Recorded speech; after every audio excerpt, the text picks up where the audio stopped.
Every year, this is the time of year when world leaders come to New York and speak in the UN General Assembly.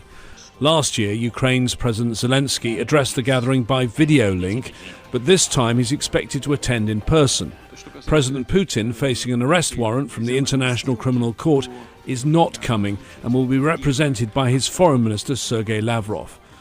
The UN sees no chance of meaningful discussions on ending the war, but they will work towards renewal of the deal which allowed Ukraine's grain to be exported by ship on the Black Sea.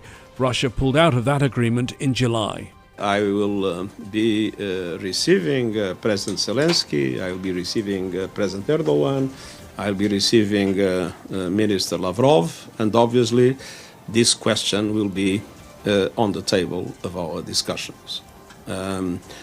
So I'm not going to say whether I am optimistic or pessimistic. The only thing you can be sure is that I remain determined.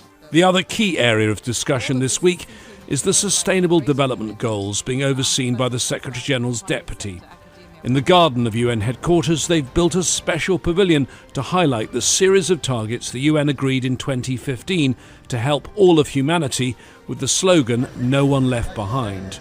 But those 17 goals, which are marked by these doors, are a very long way from being met. The UN blames the global pandemic, inflation all around the world, and conflict. And of course that brings us back to the war in Ukraine. The Deputy Secretary General told me the most powerful countries of the world, the G20, which met last week in Delhi, are the ones who still need to do more with regard to funding and reform of the global system. They absolutely need to step up. They should have done so yesterday. We are 7 years late to stepping up to the commitments made in Addis.